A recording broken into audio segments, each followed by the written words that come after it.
అది సరిగ్గా 300 ఏళ్ల క్రితం మాట. దట్టమైన అడవుల మధ్య ఉన్న ఒక చిన్న సామ్రాజ్యం అది. విక్రమపురి దాని పేరు. ఆ కోటలో ఒక రహస్య గది ఉండేది. అక్కడ ఒకే ఒక్క వెండి సింహాసనం ఉండేది. కానీ ఆ సింహాసనం మీద కూర్చున్న ఏ రాజు కూడా ఏడాది కంటే ఎక్కువ కాలం బతకలేదు. ఆ రాజ్యంలో విక్రమసేనుడు అనే క్రూరమైన సేనాధిపతి ఉండేవాడట. పాతరాజు మరణించిన తర్వాత అందరినీ భయపెట్టి అతను ఆ సింహాసనాన్ని దక్కించుకున్నాడు. పట్టాభిషేకం జరిగిన రోజు రాత్రి కోట అంతా నిశ్శబ్దంగా ఉంది. విక్రమసేనుడు గర్వంగా ఆ వెండి సింహాసనంపై కూర్చొని అలాగే నిద్రపోయాడు. సరిగ్గా అర్ధరాత్రి సమయం. గదిలో ఉన్న దీపాలు అన్నీ ఒక్కసారిగా ఆరిపోయాయి. గాలిలో ఎవరో నడుస్తున్నట్టు గొలుసుల శబ్దం వినిపించింది. విక్రమసేనుడు కళ్ళు తెరిచి చూస్తే ఎదురుగ్గా ఎవ్వరూ కనబడలేదు. కానీ తన కాళ్ళ కింద ఎవరో గట్టిగా పట్టుకున్నట్టు అనిపించింది. ఇక వెంటనే అతను కిందికి చూస్తే ఆ సింహాసనం కింద నుండి కొన్ని నల్లటి చేతులు బయటకు వచ్చి అతన్ని బంధించసాగాయి.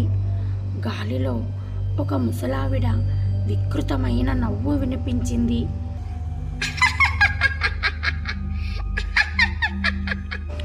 ఆమె ఆ కోటలోని పాత రాజమాత. తన కొడుకును చంపి సింహాసనం లాక్కున్న వారిని ఆమె శపించి అక్కడే సమాధి అయిపోయిందట. ఆమె ఆత్మ ఆ సింహాసనంలోనే ఉండిపోయిందట.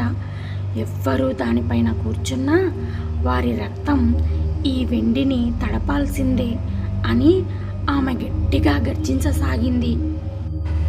ఇక మరుసటి రోజు ఉదయం చూసేసరికి సింహాసనం ఖాళీగా ఉంది. కానీ దానిపై ఉన్న వెండి రంగు కాస్త ఎర్రగా మారిపోయి మెరుస్తూ ఉంది. నేటికి ఆ కోట శిథిలాలు అడవిలోనే ఉన్నాయి. ఇప్పటికీ పౌర్ణమి రాత్రుల్లో ఆ వెండి సింహాసనం మెరుస్తూ కనిపిస్తుంది. ఇప్పటికీ ఆ వెండి సింహాసనం పౌర్ణమి రాత్రుల్లో మెరుస్తూ కనిపిస్తుందని, అక్కడ ఎవరైనా కూర్చుంటే మళ్ళీ తిరిగి రాని లోకాలకు వెళ్తారని అక్కడి ప్రజలు నమ్ముతూ ఉంటారు. ఫ్రెండ్స్, వీడియో ఎలా ఉందో కింద కామెంట్ రూపంలో తెలియజేయండి. అలాగే మీలో ఎవరైనా మన ఛానల్ని ఫస్ట్ టైం చూస్తున్నట్లయితే కనుక ప్లీజ్ లైక్ చేసి, షేర్ చేసి, కామెంట్ చేసి, సబ్స్క్రైబ్ చేసి మన ఛానల్ని సపోర్ట్ చేయండి.